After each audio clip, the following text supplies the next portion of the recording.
이제 원산지 관리사 저희 이 과목이죠. 품목분류 관련해서 이제 기본 이론은 여러분들께서 아마 다 들으셨을 거고요. 이제는 문제풀이 시간인데 이제 문제풀이 수업에 진행되기에 앞서 어떻게 활용해야 이 수업을 어떻게 활용해야 되는지 일단 말씀을 드리겠습니다.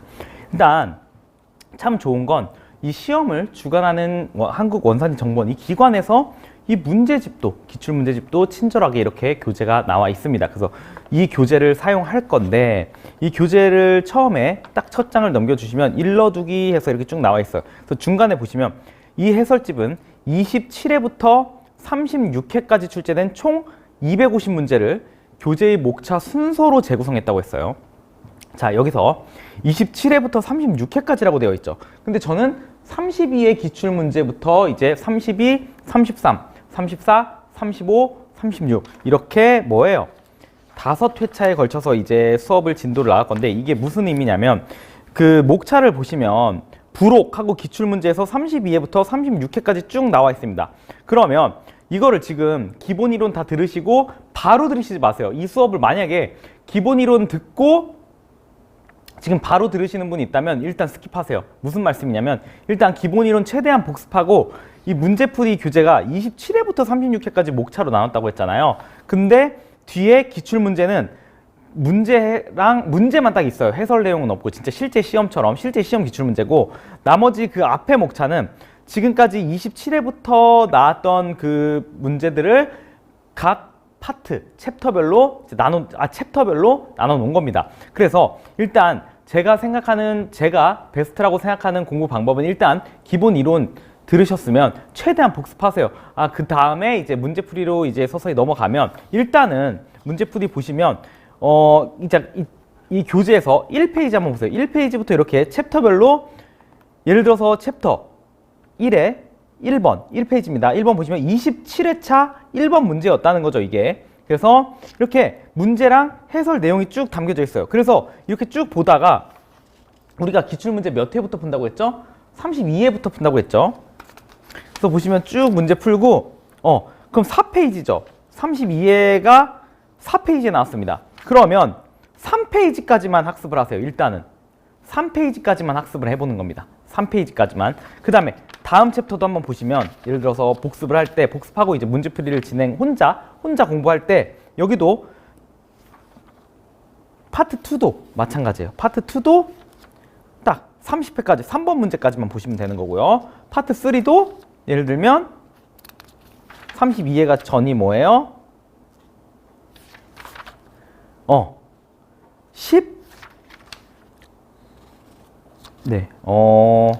14번까지 파트 3로 예를 들어서 14번까지만 공부를 하는 겁니다. 그래서 뭐 여기 정답률도 나와 있고 해설 내용도 아주 자세히 나와 있어요. 그래서 그렇게 학습을 진행하고 이제 내가 이렇게 제가 말씀드린 32회 이전 회차까지만 이제 이 교재로 공부를 하는 겁니다. 문제풀이까지 해설까지 보면서 문제에선 이렇게 다루고 있구나 라고 하면서 하고 그 다음에 32회부터는 이제 뒤에 기출문제 내가 어느 정도 공부가 됐다라고 생각하면 기출문제를 한번 풀어보는 겁니다. 199페이지예요. 죄송합니다. 거기 33회고 32회 부록부터는 191페이지입니다. 거기부터 이제 내가 진짜 실제 시험이라고 생각하고 한번 풀어보는 거예요. 풀어보는데 처음에는 그냥 이게 좀 힘들겠지만 그냥 연습장에다가 답만 체크하고 실제 시험 이 문제집은 좀 깨끗하게 그냥 아무 표시도 하지 않고 그냥 좀 학습을 해주세요. 그렇게 문제를 풀고 나서 이 강의를 한번 들으시는 걸 추천드립니다. 각 회차별로 자기가 먼저 풀어보고 채점해보고 이 강의를 들으시길 바랍니다. 이해하셨죠? 다시 한번 말씀드리지만 기본 이론 돌리고 어느 정도 복습됐으면 앞에 파트별로 31회차 부분까지만 그 문제와 해설과 함께 공부를 해주시고 이 기출문제, 이 부록 부분 같은 경우는 내가 32회차를 한번 내 힘으로 풀어보는 겁니다. 내 힘으로 풀어보시는 거예요. 그 다음에 가급적이면 문제지에 표시하지 말고 표시하지 말고 풀어보는 거예요. 연습장에다가. 그 다음에 채점해보고 이 기출문제 이제 제가 한 해설 강의를 들으시고 그 다음에 제가 왜 이 문제지에다 풀지 말고 연습장에다 답 체크하고 시험지는 깨끗하게 해놓으라고 하면 마지막 실제 시험 좀 어느 정도 좀 며칠 임박했을 때 그때 이제 실제 답안을 체크 진짜 실제 시험처럼 시험지에 체크하면서 그때는 시험지에 체크해도 되는 거고요. 그래서 시험지에 체크하면서 그때 풀어보라고 말씀을 드리는 겁니다. 이렇게 해서 이렇게 해설 강의는 이렇게 진행을 할 거니까 이 강의를 그렇게 활용해 주세요. 만약에 기본 이론 듣고 바로 들으시는 분이 있다면 제가 개인적으로 생각하는 추천 방법은 바로 들으시면 안 됩니다. 꺼주세요. 이거 꺼주시고 복습하고 챕터별 문제풀이는 31회까지만 공부를 하고 32회부터는 내가 풀어본 거 하고 해설 강의 들으시면 될 것 같습니다. 물론 제가 말씀드린 방법을 동원하지 않으셔도 말씀드린 방법대로 안 하셔도 됩니다. 자기 방법은 그냥 기본 이론 듣고 문제풀이도 싹 다 강의 이렇게 들어놓고 무한 반복해서 복습하는 게 내 스타일에 맞아 하시는 분들은 그렇게 하시면 됩니다. 뭐 여러분들 그 스타일에 맞게 공부를 해주세요. 어쨌든 제가 추천드리는 방법, 이 교재를 최대한 활용할 수 있는 방법은 그 방법이라서 말씀을 드린 거예요. 저는 이제 그러면 32회 이제 본격적으로 한번 기출문제 문제풀이 해설에 들어가 보도록 하겠습니다. 32회 보시면 자 이렇게 정답률이 나와 있는데 정답률은 제가 뭐 소수점까지 정확하게 일치하진 않을 수 있어요. 그래서 제가 보통 반올림을 했어요. 42.5%면 뭐 42%, 42.5%면 42.5 예를 들어서 이거 42.5%보다 미치다. 그럼 42%. 그다음에 42.5%다. 그럼 42.5%. 만약에 42.6%다. 그럼 43%. 이런 식으로 반올림해서 해놨습니다. 네, 이렇게 해서 보시면 이게 근데 정답률이 낮다고 해서 또 문제 난이도가 또 이렇게 낮은 것 같지는 않아. 정답률이 낮다고 해서 뭐 문제의 난이도가 높다거나 아니면 정답률이 낮다고 해서 다시 이게 말이 꼬였네요. 다시 정리하자면 정답률이 낮다고 해서 문제가 어렵다거나 정답률이 높다고 해서 문제가 쉽다거나 물론 그럴 확률이 높죠. 그럴 확률이 높은데 또 그렇지만도 않다는 거 여러분들이 아마 지금 문제풀이 딱 해설 강의 들으시면서도 느끼실 거예요. 네, 어쨌든 저희는 100점 안 맞아도 돼요. 딱 그 우리가 전략적으로 딱 평균에 맞출 수 있는 점수만 맞으면 되니까 이렇게 보시고 제가 이 강의에 활용하는 이 자료는 뭐냐면 자 여러분 문제에 관련해서 제가 수업 시간에 기본 이론 수업 시간에 강의 노트 이제 제가 활용하는 강의 노트를 드렸었잖아요. 각 진도별로 그 강의 노트를 그대로 가져온 겁니다.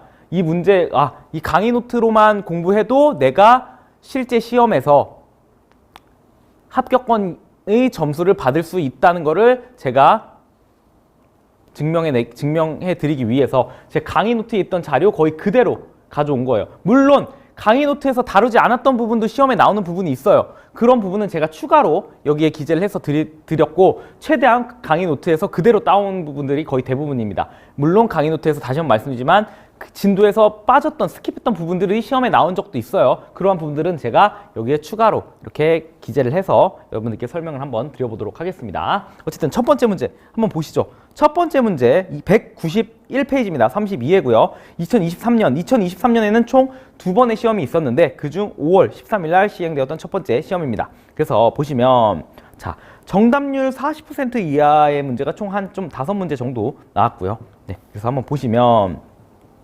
자 1번 HS 협약 당사국의 HS 품목 분류에 대한 의무사항으로 틀린 것은 이라고 나왔어요. 그래서 이 부분 협약 3조 해서 의무사항 이 부분 제가 강의 노트 때 이렇게 드렸습니다. 물론 그때는 이렇게 색깔 표시를 안 했어요. 이 색깔 표시를 한 거 이유는 뭐냐면 답안 우리 보기 사지선다 보기에서 관련된 것들을 제가 색깔 표시를 한 겁니다. 그래서 첫 번째 보기 뭐예요? 자 문제는 의무사항으로 틀린 것은이에요. 틀린 것은. 그래서 보세요. HS를 국내법으로 첫 번째 보기. HS를 국내법으로 시행하는데 필요한 문맥을 조정할 수 있다. 그래서 여기 보세요.